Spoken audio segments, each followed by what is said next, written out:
الصراط المستقيم اهدنا الصراط المستقيم اهدنا الصراط المستقيم.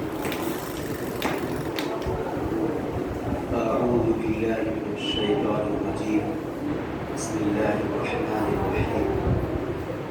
قل هل يستوي الذين يعلمون والذين لا يعلمون إنما يتذكر أولو الألباب.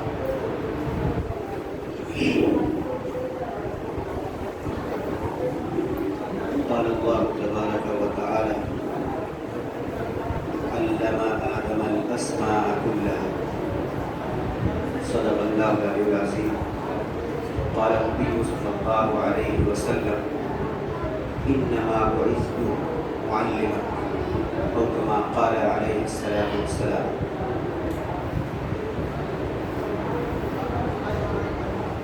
اللهم صل على سيدنا محمد وعلى آل سيدنا محمد وبارك وسلم.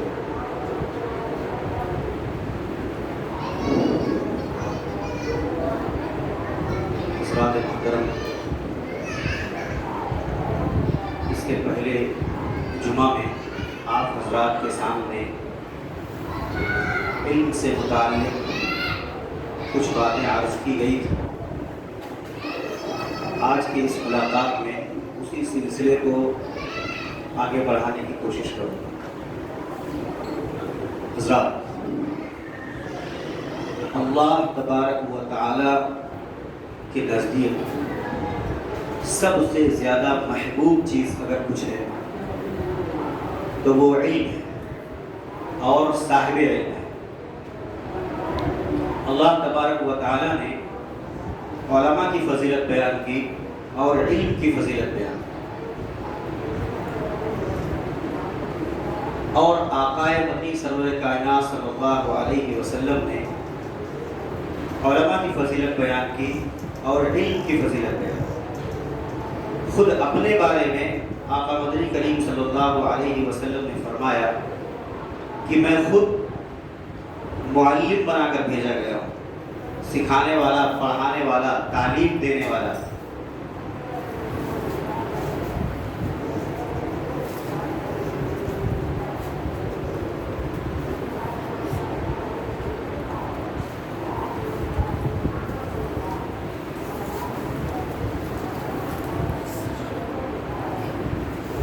تعلیم دینے والا، تزکیہ کرنے والا بنا کر بھیجا گیا.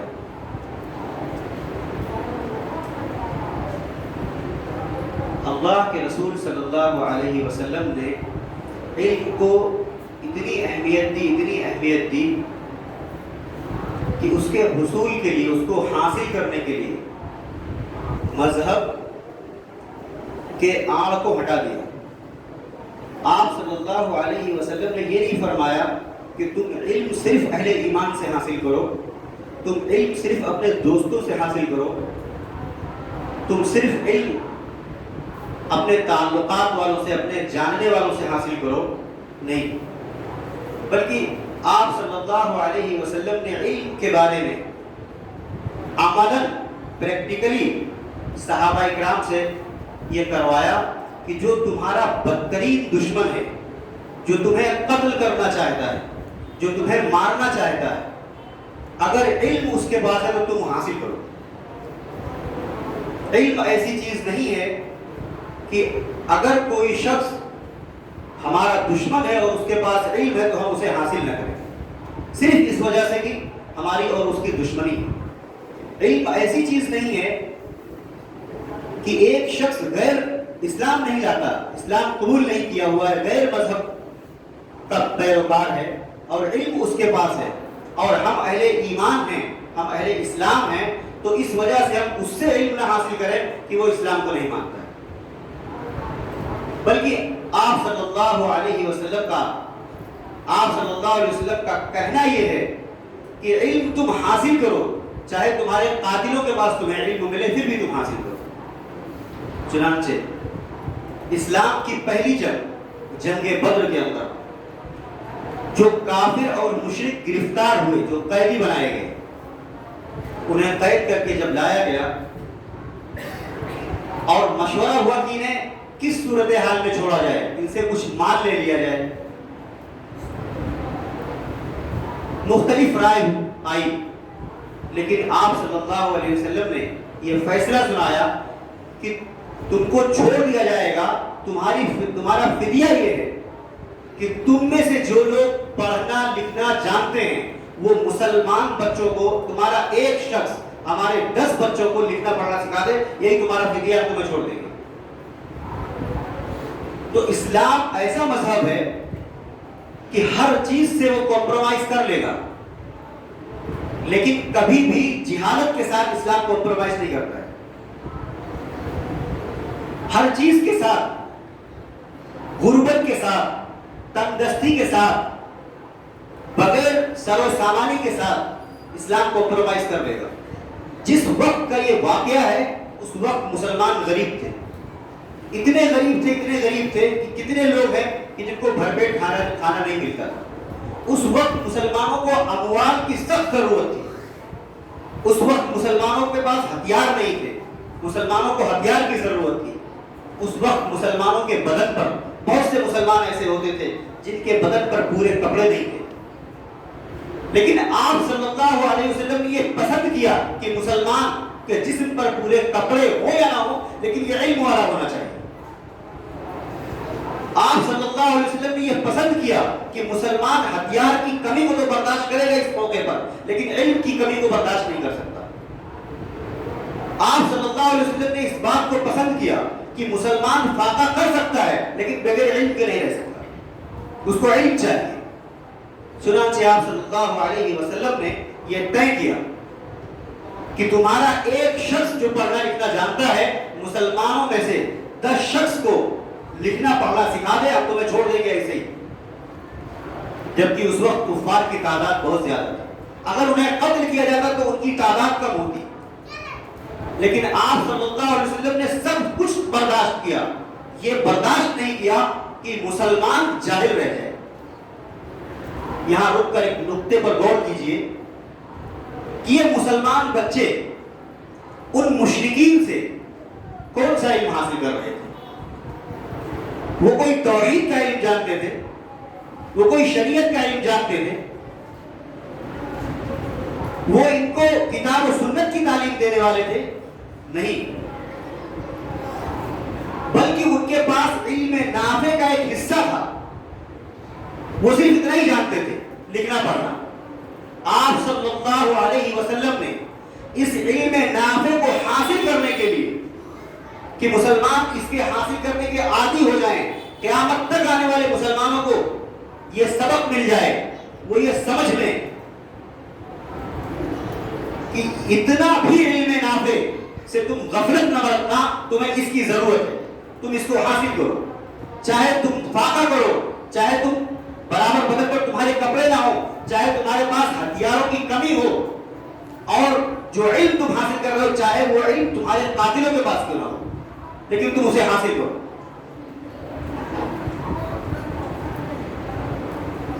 تو یہ اسلام کا مزاج ہے کہ اسلام ہر چیز کے ساتھ کمپرومائز کرے گا لیکن جہالت کے ساتھ کمپرومائز نہیں کرتا ہے۔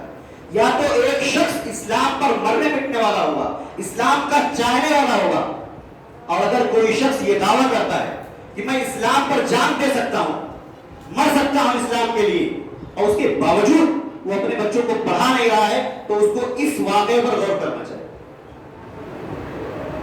جس شخص کا یہ دعویٰ ہے کہ وہ اسلام کو چاہتا ہے، وہ رسول پاک صلی اللہ علیہ وسلم کا عاشق ہے، وہ عشق کرتا ہے محمد رسول اللہ صلی اللہ علیہ وسلم سے، اس کے لیے اس واقعے میں عبرت ہی عبرت ہے۔ ایسے شخص کو یہ زیور نہیں دیتا ہے جو شخص آپ صلی اللہ علیہ وسلم کے متبع ہونے کا دعویٰ کرے اور اپنے بچوں کو جاہل رکھے، اپنے بچوں کو علم نافع حاصل کرنے سے روکے، اپنے بچوں کو علم سے محروم کرے۔ اس واقعے میں ہمیں اور آپ کو غور کرنا چاہیے، بہت کچھ ہے اس واقعے میں غور کرنے کے بعد۔ حضرات، علم ایسی چیز ہے کہ فرشتوں کو سجدہ کروا دیتی ہے آدم کے سامنے، اور وہ علم جو اللہ نے حضرت آدم علیہ السلام کو دیا تھا، وہ علم توحید و سنت کا نہیں تھا، وہ علم شریعت کا نہیں تھا، بلکہ وہ علم کیا تھا؟ کائنات میں پھیلی ہوئی جو اشیاء ہیں، ان اشیاء کا نام، ان اشیاء کی صفات، ان کی خصوصیات کا علم اللہ تبارک و تعالیٰ نے آدم علیہ السلام کو دیا اور فرشتوں سے کہا کہ آدم ان چیزوں کے نام جانتے ہیں، تم جانتے ہو نا، آدم کو وہ علم ہے جو تمہیں نہیں ہے، اس لیے تم آدم سے افضل نہیں، آدم افضل ہے، تم سجدہ کروا دو۔ علم ایسی چیز ہے۔ اللہ تبارک و تعالیٰ نے حضرت آدم علیہ السلام کے اس واقعے میں قیامت تک آنے والے مسلمانوں کو، قیامت تک آنے والے محمد رسول اللہ صلی اللہ علیہ وسلم کے غلاموں کو یہ پیغام دیا ہے کہ تم علم حاصل کرو، وہ علم اشیائی کیوں نہ ہو، وہ کائنات میں پھیلا ہوا علم ہی کیوں نہ ہو۔ کائنات میں پھیلے ہوئے علم کو، کائنات میں پھیلے ہوئی اشیاء کے علم کو ہم کیا سمجھتے ہیں؟ ہم سمجھتے ہیں کہ یہ دنیاوی علم ہے، جڑی بوٹی کا علم جاننا، درختوں کا علم جاننا، ان کے پتوں کے بارے میں جاننا، زمین کے اندر اللہ نے جو خزانے رکھے ہیں ان خزانوں کو جاننا، ان کو سمجھنا، ہم سمجھتے ہیں کہ یہ دنیا کا علم۔ عین مرضی خداوندی یہ ہے کہ میں نے جو کچھ اس کائنات میں پیدا کیا ہے، جو کچھ میں نے اس کائنات میں اتارا ہے، ایک مسلمان جو اللہ پر ایمان رکھتا ہو، رسول اللہ پر ایمان رکھتا ہو، اللہ کی کتاب پر ایمان رکھتا ہو، اس کی کوشش یہ ہونی چاہیے کہ ان تمام چیزوں کے علم کے حاصل کرنے کی کوشش کرے۔ اس سے یہ سمجھ میں آئے گا کہ اللہ کی قدرت کیا ہے، اللہ کی حکمت کیا ہے، اللہ کون ہے۔ بنی ہوئی چیزوں سے بنانے والے کو ہم پہچان سکتے ہیں، لیکن اگر بنے ہوئے بنانے والے کو ہم دیکھیں تو ضروری نہیں کہ ہم یہ سمجھ جائیں گے کہ یہ شخص یہ ساری چیزیں بناتا ہے۔ اللہ تبارک و تعالیٰ نے اس کائنات کو بنایا اور ہمیں یہ حکم دیا کہ تم ان بنی ہوئی چیزوں پر غور کرو۔ اگر تم بنی ہوئی چیزوں پر غور کرو گے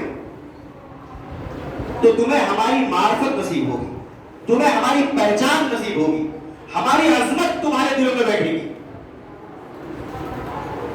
اللہ تبارک و تعالیٰ نے اپنی معرفت کے لیے، اپنی پہچان کے لیے دو قسم کی آیتیں نازل فرمائی ہیں۔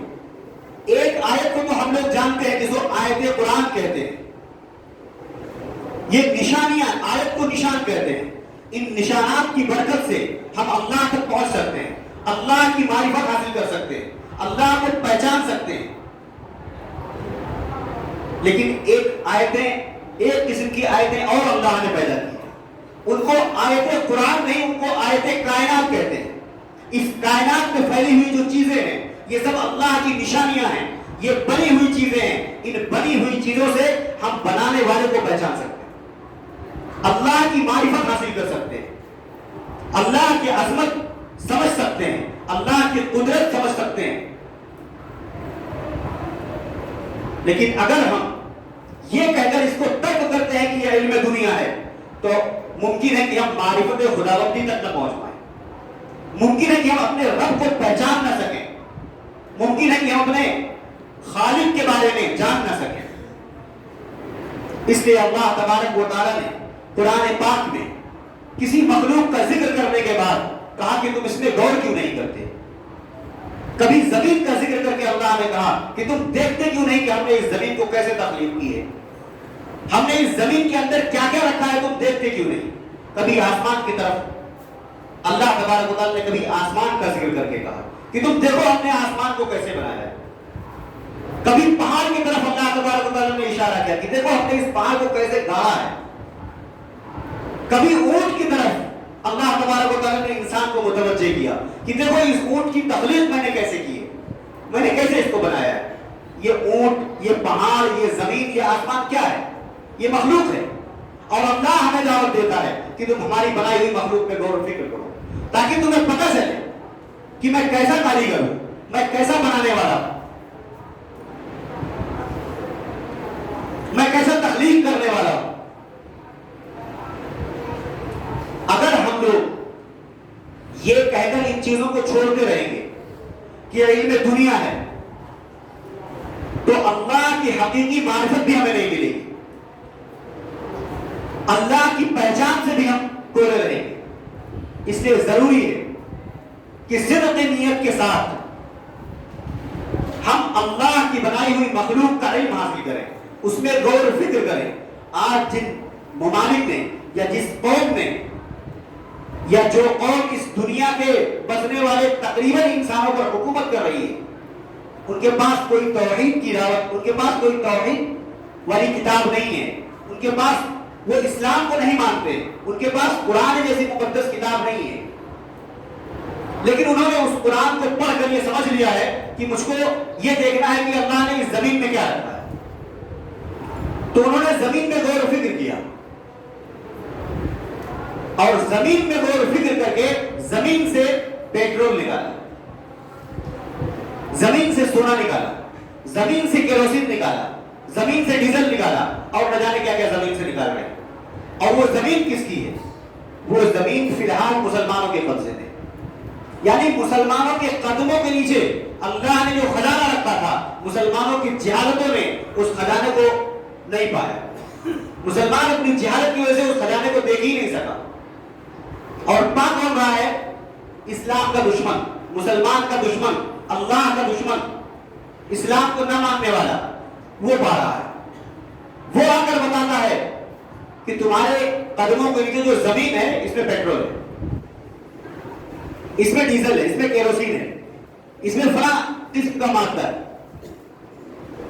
قرآن پاک میں لگ بھگ 750 آیتیں ایسی ہیں جو علم سائنس کی طرف اشارہ کرتی ہے, جس میں اللہ کی مخلوقات کا ذکر ہے, جس میں اللہ تبارک و تعالیٰ یہ بتانا چاہتے ہیں کہ بندے ان چیزوں پر غور و فکر کرو اور علم حاصل کرو ان چیزوں کا. بخاری کی روایت ہے, آپ صلی اللہ علیہ وسلم نے فرمایا کہ اللہ تبارک و تعالیٰ نے میرے ہاتھ میں زمینی خزانوں کی چابی دی ہے. سوال یہ ہے کہ جو انبیاء کے وارث ہیں, یہ چابی وراثت میں ان کو ملی یا نہیں ملی؟ اگر ملی تو یہ ان خزانوں کو نکال کیوں نہیں سکے, یہ ان خزانوں تک پہنچ کیوں نہیں سکے؟ اور اگر نہیں ملی تو پتہ چلا کہ یہ حقیقی وارث نہیں ہے. اگر یہ حقیقی وارث ہوتے تو انہیں اس میں سے بھی وراثت ملنا چاہیے. یہ اس لیے ہوا کہ ہم نے علم میں تقسیم کیا, یہ علم دین ہے اور یہ علم دنیا ہے. اللہ کے رسول صلی اللہ علیہ وسلم کے کتنے سارے فرمودات ہیں جس کو آج کے دور میں ہم علم سائنس کہتے ہیں, اسی سے ریلیٹڈ ہیں, اسی سے ملتے جلتے ہیں, اس کی طرف اشارہ کر رہے ہیں, لیکن ہم نے اٹھا کے ان کو الگ رکھ دیا, یہ خیال کرتے ہوئے کہ یہ تو دنیا کا علم ہے. یہ تو علم ہے ہی نہیں بلکہ یہ ہنر ہے, یہ فن ہے. لیکن آپ صلی اللہ علیہ وسلم یہ امت کو یہ بتانا چاہتے تھے کہ اے میرے امتیوں, تم ان چیزوں کا علم حاصل کرو. انسان کے لیے بلکہ مسلمان کے لیے اس دنیا میں علم سے بڑھ کر کوئی اعزاز نہیں, اور جہالت سے بڑھ کر کوئی اس کے لیے ذلت نہیں. لیکن ہم لوگوں کا اپنا ایک مزاج ہے, ہم لوگوں کا اپنا مزاج یہ ہے کہ جو کام وقت کا عین تقاضا ہوتا ہے ہم اس سے نظر چراتے ہیں, اس کی ایسی تعبیر کرتے ہیں کہ بسا اوقات تو لوگ قائل بھی ہو جاتے ہیں کہ یہ تعبیر ان کی صحیح ہے, جبکہ وہ تعبیر صحیح نہیں ہوتی. آج ہم اپنے ملک کے اندر جو ہم مسلمانوں کا ہمارا جو مزاج ہے اس کو آپ دیکھیے کیا ہے. دیکھیے, ایک ہے آپ کا کسی چیز میں حصے دار ہونا, اور ایک ہے اپنے حصے کے لیے, اپنے حصے کو باقی رکھنے کے لیے محنت کرنا. عموماً یہ نعرہ لگایا جاتا ہے کہ ہم اس ملک کے حصے دار ہیں, کرایہ دار نہیں ہیں. لیکن سوال یہ ہے کہ کیا آپ کے اس نعرہ لگانے سے کہ آپ اس ملک کے حصے دار ہیں, کرایہ دار نہیں ہیں, آپ کو حصہ مل جائے گا, یا آپ کو اپنے حصے کا کام بھی کرنا پڑے گا؟ تو ہم سمجھتے ہیں کہ ہمارے حصے کا کام ہم کو کرنا ضروری نہیں ہے, صرف یہ نعرہ لگانا کافی ہے کہ ہم اس ملک کے کرایہ دار نہیں, حصے دار ہیں. آپ ذرا غور کیجئے, سوچیے کہ ایک مکان ہے, ایک گھر ہے, ایک ماں باپ کے 4 بیٹے ہیں, 3 بیٹے اپنے اپنے حصے کا کام کرتے ہیں, یعنی وہ پیسہ کماتے ہیں, گھر پہ جاتے ہیں, باپ کو دیتے ہیں. ماں کو دیتے ہیں, اس کی دوائی کے اخراجات برداشت کرتے ہیں, گھر میں کچھ ہو گیا تو اس کو ریپیئر کرواتے ہیں, شادی بیاہ کے موقع پر پیسہ خرچ کرتے ہیں, اور ایک بھائی اسی گھر میں رہتا ہے جو کسی معاملے میں پیسہ خرچ نہیں کرتا, پیسہ کماتا ہی نہیں ہے وہ, بلکہ اگر گھر میں کوئی فنکشن ہو, شادی ہو, تو وہ اپنے بال بچوں کو لے کر گھر کے دروازے پہ کھڑے ہو کر کہتا ہے کہ میں اس گھر کا حصے دار ہوں, کرایہ دار نہیں ہوں, لہذا مجھے بھی حق ملنا چاہیے. تیوہار کا, عید کا موقع آ جاتا ہے, رمضان کا موقع آتا ہے, سارے بچوں کو جمع کر کے گیٹ پہ کہتا ہے میں اس گھر کا حصے دار ہوں, میں کرایہ دار نہیں ہوں, مجھے بھی یہ ساری چیزیں ملنی چاہیے. تو آپ بتائیے یہ کس نعرے سے اس کو مل جائیں گی وہ ساری چیزیں, یا اس حصے داری کو باقی رکھنے کے لیے اس کو باہر, گھر سے باہر نکلنا پڑے گا, پیسہ کمانا پڑے گا. گھر میں ریپیئرنگ کا کام ہے تو اس کو ریپیئرنگ میں حصہ لینا پڑے گا, کوئی چیز تعمیر کرنا ہے تو اس تعمیر میں اس کو حصہ لینا پڑے گا. گھر میں کسی کی شادی ہے تو وہاں حصے داری اپنی دینی پڑے گی اس کو, جب اس کو وہ صحیح سلامت رہے گا. ورنہ ہر پیسہ خرچ کرنے والے موقع پر وہ بھی افسوس کرے گا اور اس کے بال بچے بھی افسوس کریں گے, اور اس کے اس نعرے سے کچھ نہیں ہوگا کہ ہم اس گھر کے حصے دار ہیں, کرایہ دار نہیں. یہ نعرہ اس کو کچھ کام نہیں آئے. آج ہم مسلمانوں کی صورتحال یہی ہے کہ یہ نعرہ تو ہمیں یاد ہے کہ ہم اس ملک کے حصے دار ہیں, کرایہ دار نہیں ہیں, لیکن سچائی یہ ہے دوستو کہ ہم اپنے حصے کا کام کرنے کے لیے تیار نہیں. اور اس سے بڑی بات یہ ہے کہ ہمیں یہ پتہ ہی نہیں کہ ہمارے حصے کا کام کیا ہے. یاد رکھیے کہ جمہوری ملک میں, ڈیموکریسی والی کنٹری کے اندر آپ کس مذہب کے ہیں, آپ کا مذہب کتنا سچا ہے, اس سے ملک کو کچھ لینا دینا نہیں ہوتا. ملک میں بنیادی 4 کام کرنے ہوتے ہیں, وہ کام آپ کیجئے, اس کے بعد آپ کسی بھی مذہب میں رہیے, آپ کی تعداد کم ہو یا زیادہ ہو, آپ باعزت شہری رہیں گے, آپ کے جان مال عزت آبرو کے تحفظ ہوگا.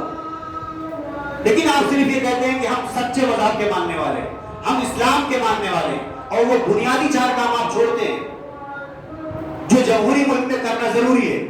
یاد رکھیے عزت بھی محفوظ نہیں رہے گی, اموال بھی محفوظ نہیں رہے گی, جگہ جگہ ذلیل ہوتے پھریں.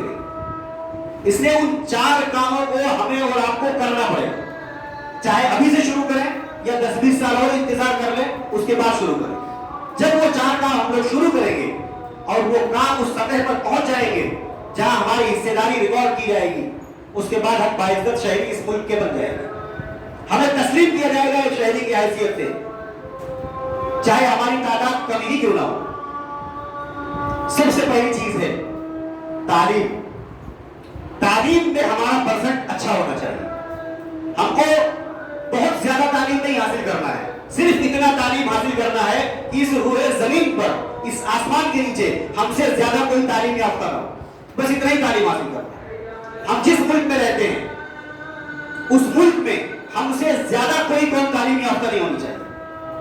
ان کی وہ ہمارے محتاج ہوں, ان کی مجبوری ہم بن جائیں, ان کی ضرورت نہیں ان کی خواہش ہم بن جائیں, بس صرف اتنا علم ہمیں حاصل کرنا ہے. تعمیرات میں ہمارا حصہ ہونا چاہیے, ہمارے پاس ہاسپٹلز ہونے چاہیے, ہمارے پاس یونیورسٹیز ہونے چاہیے, ہمارے پاس کالجز ہونے چاہیے, ہمارے پاس اسکولز ہونے چاہیے, ہمارے پاس لائبریریز, اکیڈمیز ہونے چاہیے. اتنی تعداد میں ہونی چاہیے, اتنی تعداد میں ہونی چاہیے کہ دوسری قومیں ہماری محتاج ہیں, دوسری قومیں نگاہیں اٹھا کر ہمیں دیکھیں کہ یہ وہ قوم ہے جو تعلیم یافتہ ہے. بس بہت زیادہ تعمیرات کی ضرورت نہیں, اس پر ہمیں آنا چاہیے. جمہوری ملک میں ہم جو کمپلیکس تعمیر کرتے ہیں, ہم جو ٹاؤن بناتے ہیں, جو بلڈنگیں بناتے ہیں, وہ نہیں دیکھا جاتا ہے. وہاں یہ دیکھا جاتا ہے کہ اس قوم کے پاس ہاسپٹل کتنے ہیں, اس قوم کے پاس ملک میں لوگوں کو دینے کے لیے کیا ہے, اس کے پاس اپنا رہنے کے لیے کیا ہے, یہ کتنا بڑا قادر ہے, اس سے کوئی مطلب نہیں. تو تعمیری اعتبار سے ہم کو کام کرنا ہوگا. آج تعمیری اعتبار سے آپ اس شہر بھیونڈی کا جائزہ لے لیجیے تو کیا ملے گا آپ کو. اگر آپ اپنے بچے کو نیٹ کی تیاری کرنا چاہتے ہیں تو اس بھیونڈی شہر میں ایک بھی سینٹر اس وقت موجود نہیں ہے. اگر آپ اپنی بچی کو نیٹ کی تیاری کروانا چاہتے ہیں تو اس بھیونڈی میں ایک بھی سینٹر ایسا موجود نہیں ہے جہاں پر باپردہ ہماری بچیاں جا کر نیٹ کی تیاری کریں. اتنا بڑا شہر بھیونڈی اور اتنی کثیر تعداد میں پھیلے ہوئے مسلمان، امیر غریب سب مل کے، لیکن سچائی یہ ہے کہ ایک بھی یو پی ایس سی کی تیاری کا سینٹر ہمارے شہر بھیونڈی میں نہیں. ایک بھی ایسی لائبریری ہمارے شہر میں نہیں ہے کہ ہمارے بچے جائیں اور وہاں سے کتابیں لا کر اسٹڈی کریں اور کتابیں رکھتے جا کر، یا وہاں جا کر کے کتابوں کا مطالعہ کرتے ہیں. ہم مسلمانوں کے پاس موجود نہیں. یہ سچائی ہے دوستو. اس کے بعد ہے تجارت. آج تجارت میں مسلمانوں کا کیا حال ہے آپ غور کیجیے. ہر گھر میں ایک آدھ کو بے روزگار ملے گا، اور جو روزی روٹی کماتا بھی ہے اس کی عموماً کمائی 500 600 700 روپیہ ہے، جو سطح غربت سے نیچے. اس دور میں ایک شخص کی اوسط کمائی 1000 سے 1200 ہونی چاہیے پر ڈے. اگر وہ اتنا نہیں کماتا ہے تو وہ غربت کی سطح سے نیچے ہے، یعنی غریب میں بھی اس کا شمار نہیں. کاروبار دیکھیے، کتنے سارے لوگ ہیں جو بغیر کسی کاروبار کے گھوم رہے ہیں. ہم کاروبار کرنے والے لوگ تھے، ہم ملازم بن کر رہے ہیں. ایک وہ زمانہ تھا خیر القرون کا جب ہمارے mini product, home made product international market میں ٹریڈنگ کرتے تھے. اور آج ہم ہیں کہ ہمارے گھر کے خواتین کو ایک دوسرے کی غیبت سے فرصت نہیں، ایک دوسرے پر تنقید سے فرصت نہیں ہے، ایک دوسرے کی چغلی کرنے سے فرصت نہیں ہے. جبکہ وہی خواتین تھی جو گھروں کے اندر ہوم میڈ پروڈکٹ بنایا کرتی تھی، گھروں کے اندر سامان بنایا کرتی تھی، اپنے ہاتھوں سے چیزیں بناتی تھی، اور وہ انٹرنیشنل مارکیٹ میں بکا کرتا تھا. لیکن آج ایسا نہیں. تو تجارت میں ہماری حصے داری نہیں، تعمیر میں ہماری حصے داری نہیں ہے، تعلیم میں ہماری حصے داری نہیں ہے. اور ان تمام چیزوں کے ہوتے ہوئے اگر ہم سیاست میں کمزور ہیں تو ہمارے پاس کچھ بھی نہیں. آج صورتحال یہ، یہی وہ ملک ہے آزادی کے بعد ہم سیاست میں 33% تھے، آج کا دور ہے ہم سیاست میں 2.5% بچے ہوئے. کون ہمارے اثر کو قبول کرے گا؟ کون ہماری بات تسلیم کرے گا؟ کون ہماری ترجمانی کرے گا؟ یہ ایک سچائی ہے، یہ فیکٹ ہے، یہ تجزیہ ہے. اس کے ایک دو نہیں درجنوں ثبوت ہم دے سکتے ہیں. یہ صورتحال ہے. 200 150 مسلمانوں کے ووٹ ہیں، لیکن مسلمان اپنا MLA وہاں سے نکال نہیں سکتے. پر 7 لاکھ 8 لاکھ کی مسلمانوں کی آبادی ہے، وہاں ایک بھی MP کی سیٹ نکل نہیں سکتی ہماری. اس قدر ہم سیاست سے دور ہو گئے. جبکہ سچائی یہ ہے کہ چند انبیاء علیہ السلام کو چھوڑ کر جتنے نبی اس دنیا میں آئے، ہر نبی نے سیاست میں حصہ لیا اور اپنے وقت کے ظالم بادشاہوں سے ٹکرا کر ایک صالح حکومت تشکیل کی اور آنے والے لوگوں کو دعوت دی کہ تمہیں اگر اپنی زندگی صحیح سے گزارنا ہے تو یہاں آؤ، تمہارا جان مال سب یہاں محفوظ رہے گا. آقا مدنی کریم صلی اللہ علیہ وسلم نے یہی کام کیا. حضرت موسیٰ علیہ السلام نے یہی کام کیا. شیخ الہند رحمۃ اللہ علیہ فرماتے ہیں چند انبیاء علیہ السلام کو چھوڑ کر سب نے یہی کام کیا. اور ہم سمجھتے ہیں سیاست ہمارا کام ہی نہیں. اللہ کے رسول صلی اللہ علیہ وسلم کا فرمان ہے کہ رعایا اپنے بادشاہ کے مذہب پر ہوتی ہے. لیکن ہم سمجھیں گے اس کا مطلب. اس میں آپ صلی اللہ علیہ وسلم یہ فرمانا چاہتے ہیں کہ اے مسلمانوں، تمہارے اوپر کبھی بھی کوئی یہودی، کوئی نصارہ، کوئی ہنود حکمران نہ بننے پائے، ورنہ آنے والی نسلیں تمہاری اسی پر چلی جائیں گی. تمہاری نسلیں ہنود ہو جائیں گی، تمہاری نسلیں یہود ہو جائیں گی، تمہاری نسلیں عیسائی ہو جائیں گی. تمہیں یہ ذہن نہیں دیتا کہ تمہارے اوپر کوئی غیر مسلم حکمران بنے. اگر بنا تو یہی صورت حال ہوگی. آج اس کو دیکھنے، آج اس کو بڑی آسانی کے ساتھ ہم سمجھ سکتے ہیں. 2014 سے لے کر 2022 تک لگ بھگ 17 لاکھ مسلمان لڑکیاں غیر مسلموں کے ساتھ بھاگی ہیں اور سرپرستی حکومت کرتی ہیں. آپ FIR درج کروانے جائیں گے، FIR نہیں ہوگا. آپ کا ایک LC لے کر بھیج دیا جائے گا. وہ جانتے ہیں ان کے پاس سیاست میں کوئی طاقت نہیں ہے، کہ سننے والا کوئی نہیں. سیاست میں اتنے کمزور ہوئے کہ ٹرافک حوالدار ہم کو روکتا ہے تو ہم سمجھتے ہیں لگتا ہے اریسٹ کر لے گا. ہمارے گھر پہ ایک حوالدار آ جاتا ہے، فلاں صاحب ہے، تو ہم سمجھتے ہیں کہ وہ آ گیا اور ہم کو جانا ہی صاحب نے بلایا. ہم یہ جانتے ہی نہیں کہ اس کو یہ کہہ دینا کافی ہے کہ تم جاؤ اور ہمارے خلاف جو ہے نکالو، پرچی بھیجو، اس کے بعد ہم آئیں گے. ہم بہت کمزور ہو گئے. تو ضروری ہے ہمارے لیے کہ ہم بنیادی طور پر بحیثیت مسلمان ہونے کے اسلام پر جم کر عمل کریں اور ان 4 بنیادی کاموں کو بھی کریں. تعلیم میں آگے بڑھیں, تجارت میں آگے بڑھیں, تعمیرات میں آگے بڑھیں اور سیاست میں آگے بڑھیں. مجھے امید ہے کہ آپ حضرات ان باتوں پر غور کریں گے. اللہ تبارک و تعالی مجھے, آپ کو, ہم سب کو ان فکر انگیز باتوں پر غور کرنے کی توفیق عطا فرمائے. انہی کلمات کے ساتھ اجازت. وآخر الدعوانا الحمدللہ رب العالمین.